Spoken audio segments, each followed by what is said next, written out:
Good morning, students. Now, today in class 8 science, I will in the part 4, I will be explaining you about the cell organelles and their functions as well as about their structure also. So, in the previous part number 3, I have explained you about some of the major cell organelles like the nucleus, cell membrane, cytoplasm, and mitochondria. Now, I will be explaining you about few other major type of major cell organelles which are present in the inside the cell, and they are performing various specific functions. So, among that category of the cell organelles, the cell organelle about which I am going to explain in this class today, that is about the plastids. And students, if you remember in the while I was explaining you about the difference between the plant and the animal cell, there I have told you that these plastids, they are present only in the plant cells. They are not present in animal cell. And these plastids which are found in the plant cells, they are of three types. First is the chloroplast, second is the chromoplast, and the third type of plastid is called as the leucoplast. Now I will explain you one by one about all the three types of plastids which are found in the plant cells. So first one is the chloroplast. So this chloroplast type of plastid is also called as the green plastids. Why? Because they are storing the green color pigment which is called as the chlorophyll. That's why these chloroplasts, they are all called as the green plastids. The color of the leaves is also green due to the presence of these chloroplasts. And these chloroplasts, they are called as the site of photosynthesis because they help during the process of photosynthesis to the plants in the manufacturing of their food. Now, a second type of plastid is chromoplast, and these chromoplast type of plastids, they are present in the fruits and flowers of the plant. And due to the presence of this chromoplast, the color of the fruits and the flowers which are produced in the plants, they are of different colors. So the function of this chromoplast is to impart the color to the flowers and fruits of the plants. Then third type of plastid, that is called as the leucoplast, and it is a colorless plastid. Colorless plastid means what? It is having no color. And where they are found? They are mainly found in the roots and non-photosynthetic parts of the plants. And its function is to store the food. So this is all about the plastids which are present in the plant cells. Now the next cell organelle about which I am going to explain, it is present both in the plants and the animal cells, and that is called as the lysosomes. See here, lysosomes. And these lysosomes, these cell organelles, they are called as the storehouse of the digestive enzymes. So inside the cell organelle in which the digestive enzymes are stored, that is called as the lysosome. And these digestive enzymes which are stored in the lysosomes, they help in digesting the worn out cell organelles, means those cell organelles which are damaged or they have lost their ability of functioning normally. Such type of cells, they are digested by the help of the digestive enzymes which are stored in the lysosomes. Besides this, the food particles are also digested, as well as certain microorganisms like bacteria and viruses which are trapped inside the cell, they are also digested by the help of the digestive enzymes which are stored in the lysosomes. These lysosomes, under the starvation condition, they can digest the cell organelles which are present inside the cell. Besides this, they are also capable of digesting the cells in which they are present, or these lysosomes, they are also capable of destroying the cells in which they are present. And due to this reason, these lysosomes, they are also called as the suicidal bags of the cells. The next cell organelle about which I am going to explain, that is about the endoplasmic reticulum. And these endoplasmic reticulum, they are network of membrane. The endoplasmic reticulums are what? That is, these are network of membranes which are found throughout the cell. And what is the function of this endoplasmic reticulum? That is, these endoplasmic reticulum act like a channel and they help in transporting the materials within and outside the cell. Besides this, I have told you that these endoplasmic reticulums, they are of two types. What are the names of the two types of endoplasmic reticulum? That is, the smooth endoplasmic reticulum is there and the rough endoplasmic reticulum is there. So there are two types of endoplasmic reticulum. One is called as the smooth endoplasmic reticulum and the another is called as the rough endoplasmic reticulum. Now see, what is the difference? The difference between the two types of endoplasmic reticulum is that the on the surface of the smooth endoplasmic reticulum, ribosomes are not attached,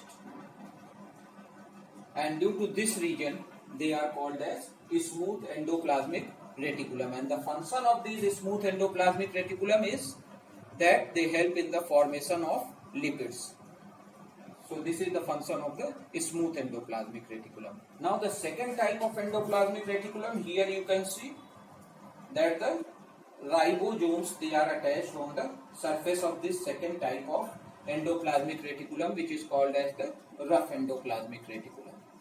And these rough endoplasmic reticulum assist another cell organelle which is called as the ribosomes during the process of protein synthesis. So these rough endoplasmic reticulum, on the surface of which the ribosomes are attached, they help in the, or they play an important role during the process of protein synthesis. So this is about the endoplasmic reticulum. Now next to the endoplasmic reticulum, I will be explaining you about the ribosomes. See here, ribosomes are there. These are small round shaped cell organelles, and these ribosomes, they play very important role inside the cell. That is, they play a very vital role in the process of protein synthesis, and that's why they are also called as the site of protein synthesis in the cell. So if anybody asks you, name the cell organelle which is called as the site of protein synthesis, or where the process of protein synthesis takes place, then you will write the answer ribosomes. Ribosome is the cell organelle which plays an important role in the process of protein synthesis. But beside this, the one more cell organelle is also playing some part in the process of protein synthesis, and that cell organelle is called as the rough endoplasmic reticulum. So rough endoplasmic reticulum is also assisting these ribosomes during the process of protein synthesis.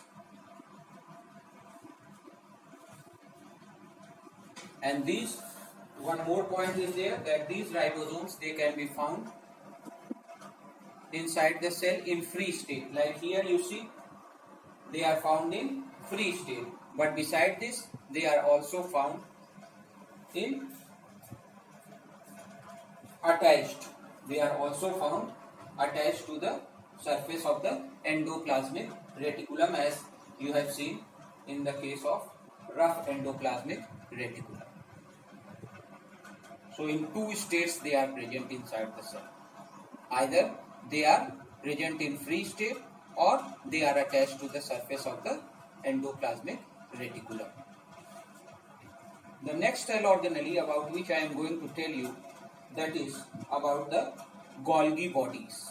And these Golgi bodies, they appear as stacks of flattened sacs or tubes. Here you see they appear as flattened stacks of flattened sacs or tube-like structure cell organelle which is present inside the cell. This is called as the Golgi bodies, and these Golgi bodies are also they are present in both the plants and animal cells. Now these Golgi bodies, what is their function? The function of this Golgi body cell organelle is that it receives, packs and helps in the transportation of certain chemical products which are found or which are formed inside the cell as a result of the chemical reactions which take place inside the cell, as well as they also help in distributing certain chemical products which are synthesized inside the cell within and outside the cell. That's why they are also called as the cell's mail room. So if anybody asks you, name the cell organelle which is called as the cell's mail room, then you will tick the option Golgi bodies. Why? Because they are helping in distribution of the various chemical products which are formed inside the cell within as well as outside of the cell. Now the next cell organelle about which I am going to explain, that is the centrosomes. And these centrosomes, they are present only in the animal cells, and they are the smallest cell organelle. Here you see the here I have not shown you the centrosomes. So these centrosomes are the smallest cell organelles which are present in the animal cell. They are not present in the plant cells. And these centrosomes, they consist of two centrioles. See here, these are the centrioles which are present in the centrosomes. And second important thing about this centrosome is that it is bounded by a membrane. This centrosome is bounded by a membrane, and is where it is present. What is the position of this centrosome which is present in the animal cell? That is, it lies very close to the nucleus of the cell. See here, they are lying very close to the nucleus of the cell. And their role is what? That is, they help in the process of cell division. So these centrosomes, which are the smallest cell organelle present in the animal cells only, absent in plant cells, their main function is to help in the process of cell division. Next cell organelle, or the last cell organelle about which I am going to explain, that is the vacuoles are there. And these vacuoles are storage sac-like structures which are found in the cytoplasm. So these vacuoles, they are storage sac-like structures which are found in the cytoplasm of the cell. And what is their function? That is, they store very large amount of most of the water content which is present inside the cell, that is stored inside this vacuole. Beside this, these vacuoles also store the waste products, so that it can help in protecting the cell from getting contaminated with various types of waste products which are formed as a result of the various chemical reactions in the different cell organelles inside the cell. Beside this, one more thing is there which you should remember about this vacuole, that inside this vacuole is present a fluid-like material. What is present? A fluid-like material is present inside this vacuole, and that fluid-like material which is present in the vacuoles, that is called as the cell sac. It is called as cell sac. So with this, students, we come to an end of this chapter, explanation of this chapter. Note down the homework for today. That is, your homework for today is draw the label diagram of the structure of the animal cell and learn the functions of the various cell organelles. Thank you and have a nice day.